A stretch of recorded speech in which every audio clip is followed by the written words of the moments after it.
Bien, mis queridos, les invito a buscar en sus Biblias, por favor, en el libro de Primera Tesalonicenses. Ahora llegamos ya al capítulo 5 de esta porción. Primera Tesalonicenses, allá en el capítulo 5. Vamos a mirar algunos versículos interesantes de este capítulo. Vamos a mirar los primeros 5 versículos de esta porción. Mira conmigo. Primera Tesalonicenses, allá en el capítulo 5, el tema de hoy tiene que ver con el día del Señor. Y quiero que prestes atención para entender con claridad lo que significa el día del Señor. Vamos a mirar el texto primero que nada. Verso 1 dice el apóstol Pablo: pero acerca de los tiempos y de las ocasiones, no tenéis necesidad, hermanos, de que yo os escriba, porque vosotros sabéis perfectamente que el día del Señor vendrá, así como ladrón en la noche. Y cuando digan paz y seguridad, entonces vendrá sobre ellos destrucción repentina, como los dolores a la mujer encinta, y no escaparán. Mas vosotros, hermanos, no estáis en tinieblas para que aquel día os sorprenda como ladrón, porque todos vosotros sois hijos de luz e hijos del día, no somos de la noche ni de las tinieblas. Pablo ha dejado atrás el tema del arrebatamiento de la iglesia, que fue nuestro estudio anterior. Y ya Pablo contestó a la pregunta: ¿qué pasa con los creyentes que han muerto? Algunos creían que se habían perdido aquel momento, aquel rescatar, aquel rapto del Señor, y que ellos ya estaban viviendo en el día del Señor. Pablo va a tener que corregirles, va a tener que dar información. Ahora, me llama a mí mucho la atención que el apóstol Pablo no estuvo más de 4 semanas en Tesalónica fundando la iglesia. Pero ya al pasar del tiempo envía a Timoteo. Timoteo ha regresado con el informe a Pablo acerca de la condición de la iglesia en Tesalónica, y vemos que Pablo dio respuesta en el capítulo 4, verso 13 al 18, con respecto al traslado, al rapto de la iglesia. Ahora Pablo se dispone a contestar: ¿cuándo vendrá el día del Señor? Pero más que decir cuándo, la fecha exacta, el apóstol Pablo va a recordarles lo que ellos ya habían recibido como enseñanza con respecto al día del Señor. En el capítulo 5, del verso 1 al 11, encontramos esta instrucción, y la vamos a dividir en 2 partes, y hoy vamos a estudiar los primeros 5 versículos. Lo primero es: Pablo desarrolla el tema, y luego Pablo, en base a esa enseñanza, lleva una exhortación práctica a los creyentes. Pablo no está enseñando algo que los hermanos desconocían. Por el contrario, ellos ya habían sido instruidos en este tema, pero lamentablemente estaban cayendo en confusión. Y recuerda, errores en la doctrina va a afectar también la conducta.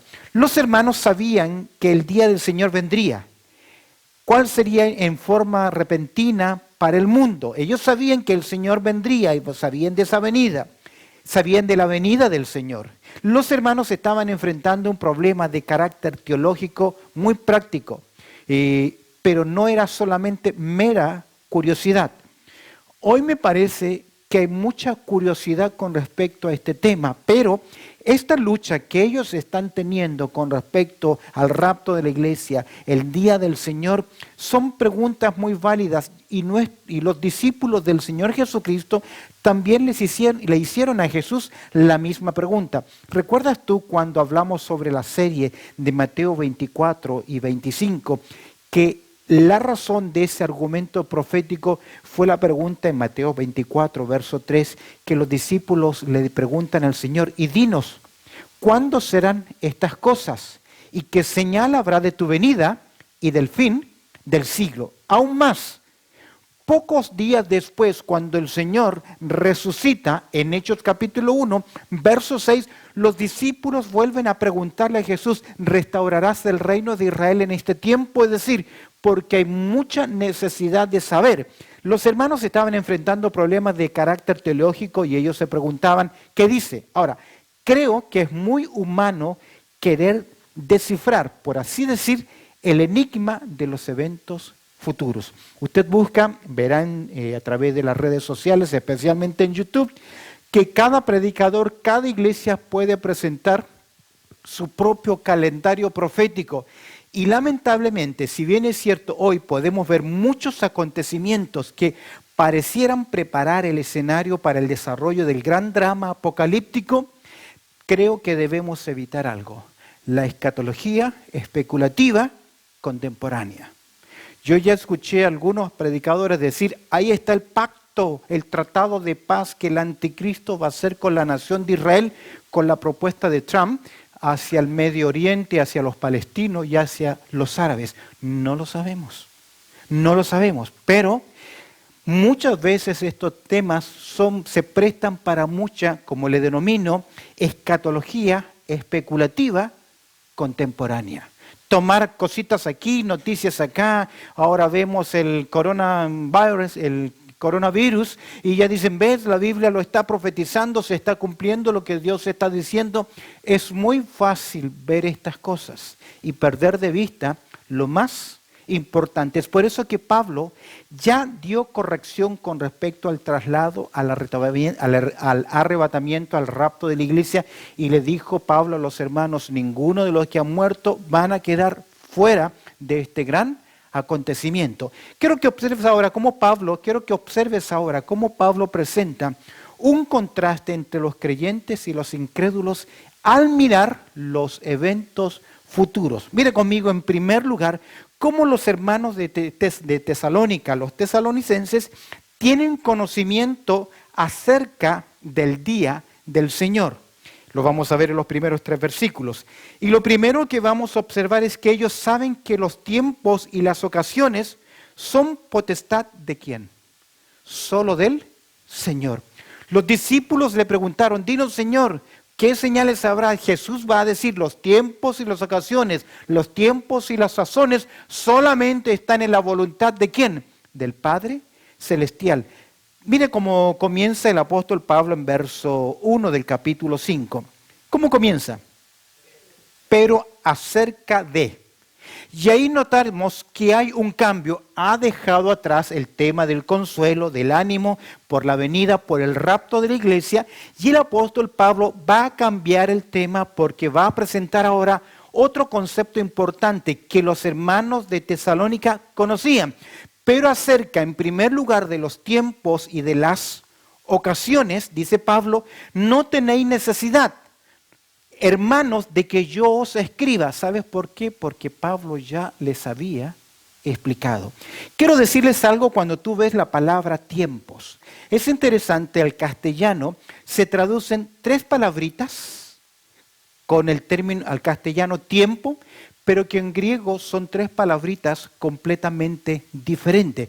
Una es aion, que significa, recuerdas por ejemplo que el Señor es rey, primera Timoteo 1:17, por los siglos de los siglos, es la palabrita aion, que significa tiempo o principio. Y aquí vas a encontrar 2 palabritas más interesantes. La primera de ellas, traducida ahí tiempos, tiene que ver con cronos. Primera palabra que aparece acá, tiempos, tiene que ver con cronos. Tiene que ver con el sentido cronológico, cronómetro. El cronómetro nos sirve para medir el tiempo. ¿Recuerdas cuando dice, por ejemplo, cuando vino el cumplimiento del cronos, del tiempo, Dios envió a su Hijo? Tiene que ver con tiempos específicos. Los hermanos sabían que los planes del Señor estaban solamente en las manos de Dios, porque Él conoce ¿qué? El tiempo, el cronos. Él conoce los tiempos. Es interesante, y la siguiente palabra que se traduce acá por ocasiones es la palabra kairos, que también se traduce con sazones, que tiene que ver con tiempos específicos, con acontecimientos o con un periodo específico. De hecho, nosotros debemos predicar la palabra ¿qué? A tiempo y fuera de tiempo, sea en el horario correcto, sea en diferentes características de tiempo. Ahora, estos hermanos sabían que Dios es soberano y que todo está en las manos del Señor. Por más que los hombres quieran oponerse a los planes del Señor, Dios cumplirá sus planes y su propósito en su tiempo y no en nuestros tiempos. ¿Recuerdas en qué contexto nuestro Señor Jesucristo dice, el cielo y la tierra pasarán, mas mis palabras no pasarán? ¿Recuerdas el contexto de esa declaración? Eventos futuros. El Salmo capítulo 2 profetiza que un día los hombres se van a unir y van a decirle a Dios, no queremos nada más contigo. Queremos romper todo tipo de ligaduras o ligamentos contigo. Que es, obviamente describe una gran rebelión en contra de Dios. ¿Sabes qué dice la Escritura? Que el Rey del cielo se reirá de ellos. ¿Por qué? Porque no importa lo que los hombres quieran hacer, al final se cumplirá ¿qué cosa? El tiempo de Dios. Y estos hermanos de Tesalónica, ¿sabes qué? Ellos lo sabían.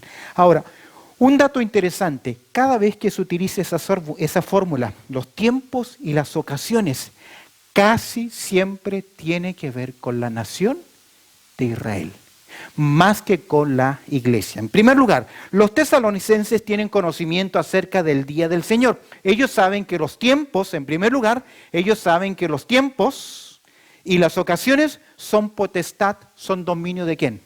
De Dios soberano. ¿Lo cree usted? ¿Lo cree usted? Eso significa que no vamos a morir antes de tiempo y que nada va a ocurrir si no es la voluntad del Señor. En segundo lugar, los tesalonicenses saben lo que significa el día del Señor. Y aquí hay algo importante y quiero que prestes atención, porque el día del Señor no tiene que ver con el rapto o el traslado de la iglesia. Es otro tipo de acontecimiento. Obsérvalo conmigo, verso 2. Porque vosotros sabéis, dice Pablo, ¿cómo? ¿Qué saben? Perfectamente. Eso significa que estos hermanos fueron enseñados con precisión.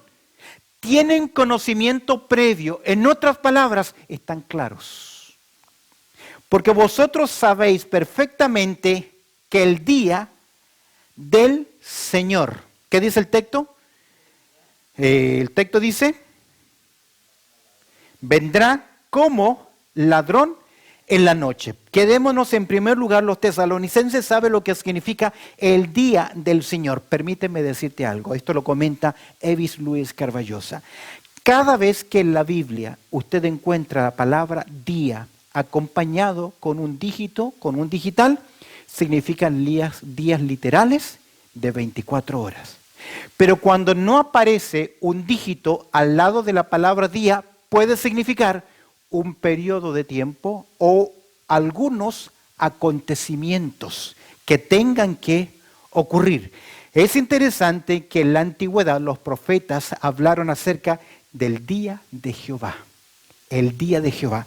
Y creo que el día de Jehová del Antiguo Testamento es el día del Señor del Nuevo Testamento. Ahora, tiene que ver con un periodo de tiempo, el día del Señor o el día de Jehová, no es tanto un día en especial o un acontecimiento en especial, tiene que ver con varios acontecimientos que creemos que tendrán lugar después de que la iglesia del Señor Jesucristo sea arrebatada, porque el día del Señor incluye por lo menos tres cosas. En primer lugar, los años de tribulación sobre esta tierra. Segundo lugar, la venida de Cristo con poder y gran gloria acompañada de sus santos. Y en tercer lugar, el establecimiento del reino literal, terrenal, de Cristo en esta tierra. Mira conmigo nuevamente. Porque vosotros sabéis perfectamente que el día del Señor tiene que ver con un periodo largo de tiempo que se dará comienzo cuando la iglesia del Señor ya no esté presente en el escenario de la tierra. ¿Por qué no estará presente? Porque ya habrá ocurrido, ¿qué cosa? El rapto de la iglesia. Cuando la iglesia es quitada, tal vez no tenemos el tiempo ahora, pero hay que entender cuál es la naturaleza, el propósito de la iglesia. La naturaleza y el propósito de la iglesia. Creemos que la iglesia comenzó en el día de Pentecostés con el descenso del Espíritu Santo y estará en esta tierra hasta que ella sea llamada por resurrección y por transformación de los que estén vivos y seamos rescatados, sacados para reunirnos con el Señor en el aire. A ese gran acontecimiento se le llama el rapto o el traslado de la iglesia, que de paso, recordarles, no hay profecía alguna que tenga que cumplirse para que esto ocurra. Personalmente creo que no ha ocurrido porque la iglesia es un cuerpo en formación. Es la esposa de Cristo y cuando se convierta el último de los elegidos, el Señor llevará a la iglesia, la novia, la iglesia del Señor Jesucristo, al cielo a reunirse con Él. Cuando desaparezca la iglesia, Dios volverá a tratar con su pueblo de la antigüedad. ¿Con quién? La nación de Israel.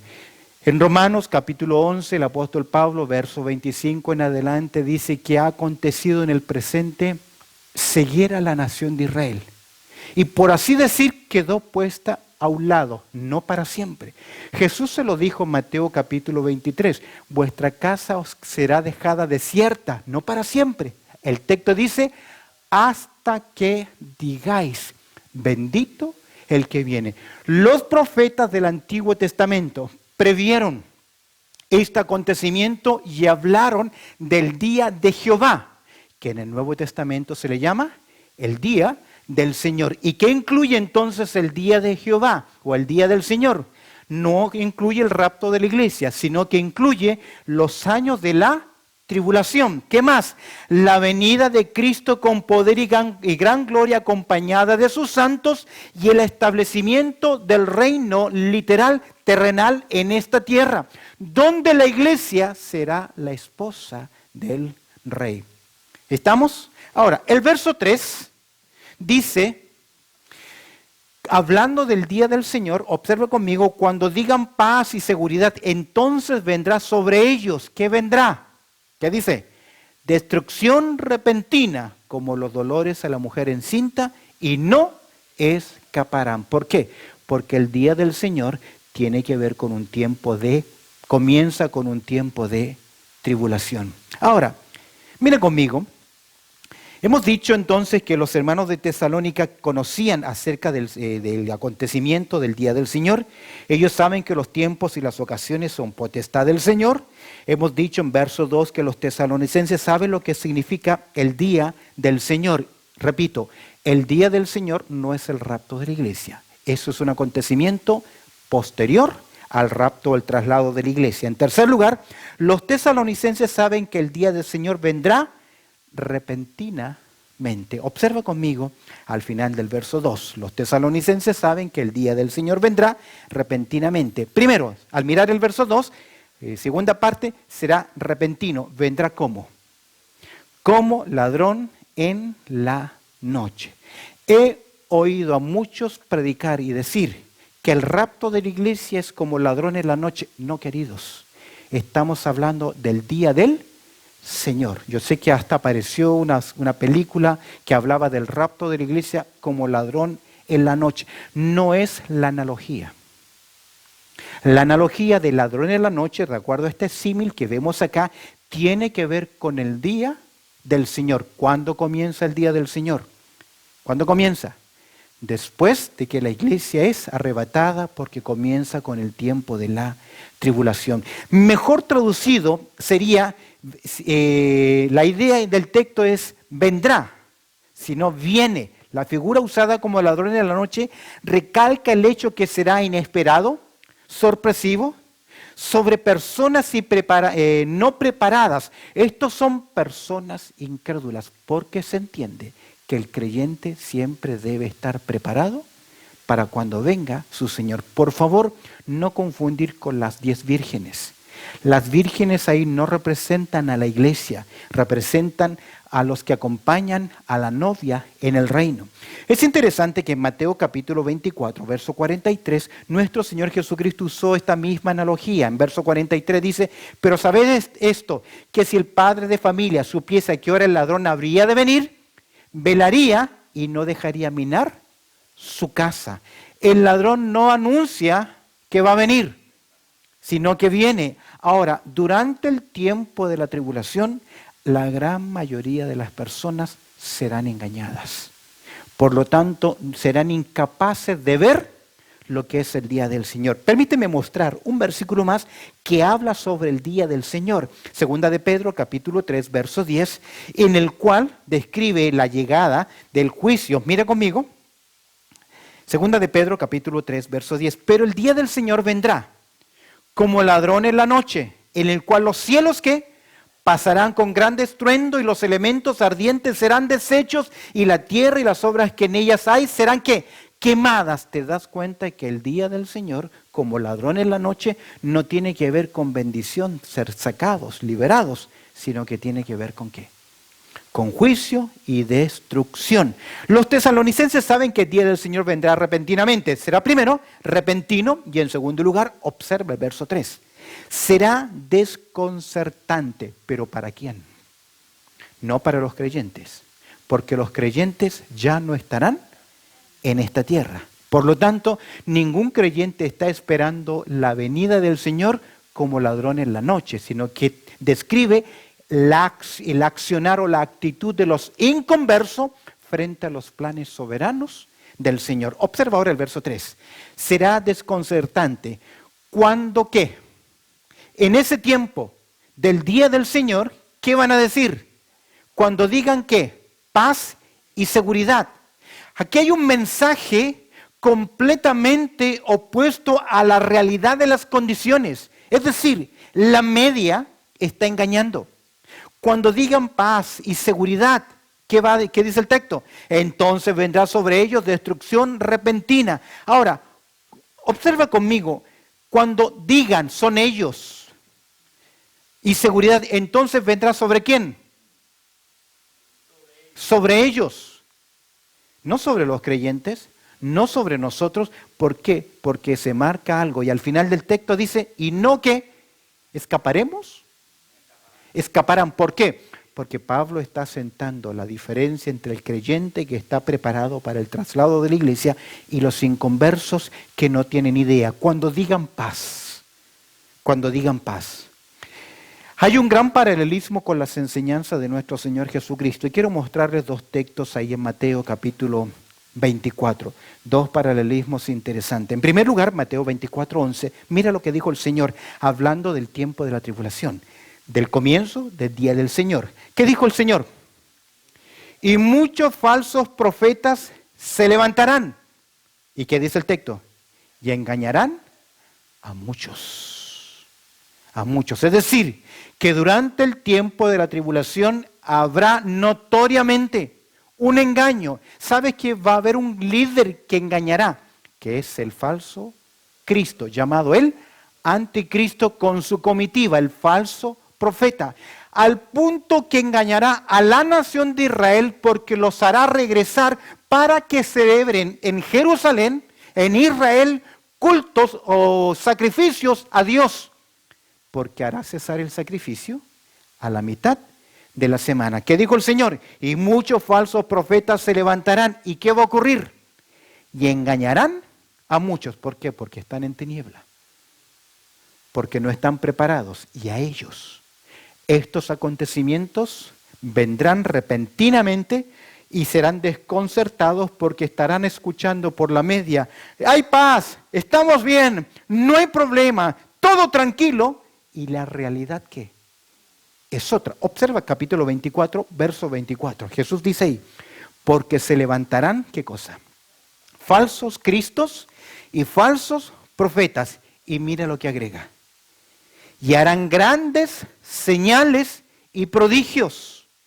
¿Qué significa eso? Que tienen todo el poder satánico para obrar señales, para obrar eventos, acontecimientos, y la gente quedará convencida por las evidencias que ve, pero no está viendo realmente la realidad. Porque se levantarán falsos cristos y falsos profetas y harán grandes señales y prodigios de tal manera que engañarán. Y mira cómo el Señor Jesucristo dijo, si fuese posible, engañarían aún. ¿A quiénes? Eso significa que durante el tiempo de la tribulación van a haber personas que sí se van a salvar. Volviendo a nuestro texto, que cuando digan paz y seguridad, ¿Qué ocurrirá? Entonces vendrá sobre ellos. ¿Qué va a venir? Destrucción repentina. El término destrucción ahí no es aniquilación, sino que tiene que ver con la pérdida completa de todo bienestar, de toda bendición. Tiene que ver con ruina total, ya no tener más esperanza. ¿Sabes que el infierno o la condenación eterna se describe con estar excluidos? ¿De quién? De la presencia de Dios. Estas personas, producto de este engaño, y los engañaron, porque le dijeron, tenemos paz, tenemos la bendición, y no se dieron cuenta de qué cosa, que como un ladrón vino este acontecimiento, y ellos no estaban preparados. Sobre ellos destrucción repentina, como los dolores a la mujer encinta. Mi esposa, que tuvo 4 hijos, uno siempre calcula, sabe las tantas semanas ya, los 9 meses cumplidos, pero la verdad es que una mujer no sabe cuándo le van a venir finalmente las contracciones, y cuándo le vienen, le puede alcanzar en cualquier momento. Es por eso que la recomendación de todos los médicos a la mujer, que es, tenga siempre preparado su bolso, su maletita, para ir corriendo hacia el hospital. Es interesante que nuestro Señor Jesucristo también utilizó la misma ilustración. El texto nos muestra acá con respecto a este acontecimiento. Y como los dolores de la mujer encinta, Jesús dijo, y esto será, hablando de la tribulación, principio de dolores. Y no escaparán. ¿De qué no van a escapar? Del día de la ira, del Dios Todopoderoso, de la ira del Cordero. Aún más los hombres sabrán que es la ira del Cordero y pedirán a las rocas, escondednos de la ira. Y Apocalipsis capítulo 9 dice que ni aún así se arrepintieron. ¿Por qué? Porque fueron engañados. Quiero presentarles una nota adicional acá, puse en pantalla porque quiero que la leas conmigo. Una nota adicional que es muy importante, que tiene que ver con el día del Señor. Presta atención. Mira, el día del Señor debe diferenciarse del día de Cristo y el día de Jesucristo, o el día del Señor Jesús y el día de nuestro Señor Jesucristo, que aparecen en el Nuevo Testamento. Todos estos términos, el día de Cristo, el día de Jesucristo, el día de nuestro Señor Jesucristo, tienen que ver cuando nosotros nos enfrentemos cara a cara con Él. Describen el traslado y el recibir la recompensa. Todos estos términos se refieren al tiempo en que los creyentes recibirán sus recompensas de Jesucristo. Ahora, el día del Señor o el día de Jehová es un tiempo con varios acontecimientos. Y presta atención, el día del Señor también debe diferenciarse de lo que dice 2 de Pedro capítulo 3, verso 12, el día de Dios, cuya referencia en Pedro tiene que ver con la eternidad futura. Para los que nos están viendo y para ustedes también, pueden buscar en la página web de la iglesia o en el canal de YouTube la serie de Mateo 24-25. Al comienzo de esa serie presento la gráfica donde hacemos la distinción día del Señor, día de Jehová, el día de Cristo o el día de Jesucristo, el día del Señor Jesucristo, que tiene que ver con el rapto de la iglesia, nuestra reunión con Él, y el día de, en este caso, el día de Dios, que tiene que ver con la eternidad. ¿Estamos claros? ¿Amén? Terminemos. Segundo punto. Ahora, los tesalonicenses tenían clara la película. Solo que algunos estaban comenzando a confundir si tenían que ser reenseñados, y Pablo es lo que está haciendo a través de esta carta. Y mira lo que dice ahora el versículo 4, en segundo lugar. Hemos dicho que los tesalonicenses tienen conocimiento acerca del día del Señor. Ellos saben que los tiempos están en las manos del Señor. Los tesalonicenses saben lo que significa el día del Señor. Y déjame decirte algo, que se describe el día del Señor como un ladrón que viene. Ahora, yo no sé si usted ha tenido la experiencia de que le hayan entrado a robar a su casa. Uno nunca está preparado para cuando viene un ladrón. Pero ¿sabes qué? A veces no es tanto lo que nos robaron, lo que perdimos físicamente. ¿Sabe qué se pierde? La seguridad. Que tú nunca sabes cuando regreses a casa si las cosas van a estar o no. Esa sensación de pérdida, de inseguridad es tremenda. Y se describe esa sensación para decir que los inconversos no están preparados para los acontecimientos que van a venir. Pero mira lo que dice con respecto a los creyentes. Los tesalonicenses no serán sorprendidos por el día del Señor. ¿Cómo comienza el verso 4? Mas vosotros, mire conmigo lo que dice, mas vosotros, hermanos, no estáis ¿qué? En tinieblas para que aquel día os sorprenda como ladrón. ¿Por qué? ¿Por qué no lo va a sorprender como ladrón? Porque los creyentes están en luz y antes que esto ocurra, ya los creyentes van a estar ¿con quién? Con el Señor. Pero quiero que observes acá, hermanos, no estáis ¿en qué? En tiniebla. ¿Cómo les llama Pablo? Hermanos, ya marca qué cosa. Una diferencia. Quiero que observes acá. Hay además un cambio de énfasis interesante. En hermanos estaban en Cristo. ¿Recuerdas que el Señor nos ha llamado a nosotros? ¿No estáis en tinieblas? Que el Señor nos ha llamado de las tinieblas a su luz. Ningún creyente, ningún hijo de Dios está en tinieblas. Hermanos, no estáis en tiniebla. Quiero que observes conmigo lo que John MacArthur comenta y me llama mucho la atención con respecto a esto. Él dice, más vosotros, dice él, nuestro mundo es una mezcla una mezcla diversa de grupos étnicos, culturas, idiomas, religiones y sistemas políticos. Así estamos divididos. Aún así, a pesar de todas esas diferencias, solo hay dos clases de personas en el mundo. Hay creyentes e incrédulos, redimidos e irredentos, salvos y perdidos, hijos de Dios e hijos del diablo, quienes están en el reino de Dios y quienes están en el reino de las tinieblas, quienes están en Adán y quienes están en Cristo, quienes aman a Dios y quienes le odian, quienes van a la vida eterna y quienes van al castigo eterno, quienes estarán para siempre con el Señor y quienes estarán separados para siempre del Señor. Y como alguien dijo con humor, los santos y los tantos. ¿Qué significa eso? ¿Luz o tinieblas?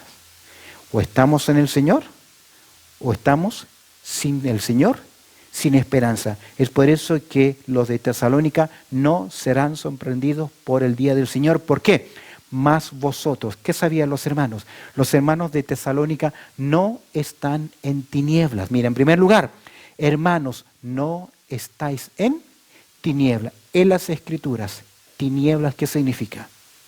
Pecado, separado de Dios. Los hombres, cuando vino la luz, los hombres rechazaron la luz. ¿Por qué? Porque amaron más las tinieblas que la luz. ¿Por qué? Porque sus obras eran malas. Para que aquel día, mira, vosotros hermanos, no estáis en tinieblas, para que aquel día, ¿qué? Os sorprenda, ¿cómo? ¿Qué? Ladrón. ¿Por qué? Porque nosotros estamos en la luz, estamos en Cristo y seremos llevados antes del tiempo. En segundo lugar, los tesalonicenses son hijos de luz e hijos del día, porque todos vosotros sois hijos de luz e hijos del día. Puede ver el cambio de condición espiritual entre la iglesia, los tesalonicenses y los otros. Vosotros y ellos, sería la descripción, vosotros y ellos, vosotros los creyentes, ellos inconversos, no somos ¿de qué? De la noche, ni de las tinieblas. ¿Por qué? Porque hemos reconocido a Cristo como nuestro Salvador personal. ¿No fue Jesús quien dijo que Él es la luz y el que a Él lo sigue jamás andará ¿qué? En tinieblas? ¿No dice las Escrituras que Dios es luz y que no hay ninguna tinieblas en Él? Y que si nosotros decimos que tenemos comunión con Él, andamos también en luz como Él es luz. Usted y yo somos hijos de luz y somos hijos del día. Describe la condición espiritual. Pero el inconverso está en tiniebla y está en oscuridad y a ellos les sorprenderá el día del Señor. ¿Sabes por qué? Aunque nosotros no sabemos cuándo ha de venir nuestro Señor Jesucristo, siempre debemos estar preparados. Preparados, sabiendo que esto va a acontecer. No somos de las tinieblas, sino que somos de la luz, no somos de la noche ni de las tinieblas. Esto evidencia entonces la condición espiritual. ¿Y por qué esto es una gran bendición para nosotros? Que no vamos a pasar el día del Señor, porque hay una promesa que va a citarlo el apóstol Pablo en versículo 9 del capítulo 5, que dice: porque no nos ha puesto Dios para ira, sino para alcanzar salvación por medio de nuestro Señor Jesucristo. Quiero que entiendas algo al cerrar este tema, que cuando se describe el día de Jehová o el día del Señor, tiene que ver con un periodo de tiempo, de tribulación, de juicio, de la venida del Señor y establecimiento de su reino. Pero antes que el día del Señor ocurra, somos primero arrebatados, llevados al cielo. Es por eso que a ningún creyente el día del Señor lo va a sorprender como un ladrón, porque es de día y está en la luz. Porque antes que ocurra esto, estaremos para siempre con el Señor. ¿Por qué? Porque el Señor prometió, porque no nos ha puesto Dios para ira, sino para alcanzar salvación por medio de nuestro Señor Jesucristo. Amén. Es lo que nosotros creemos con respecto al calendario profético. El día del Señor y el día de Jehová, tan anunciado en el Antiguo Testamento, comenzará cuando se dé inicio a la última semana de Daniel, que será el tiempo de la tribulación. Nuevamente les recomiendo, para volver a enterarse y notar las distinciones, mirar la serie sobre lo que dijo Jesús acerca de su segunda venida en Mateo capítulo 24 y 25. Oramos al Señor. Bendito Padre Celestial, te agradecemos por tu amor y tu cuidado y te pido, Señor, que la explicación de hoy pueda ser, Señor, clara e entendible, y queremos darte gracias porque somos de luz, somos del día.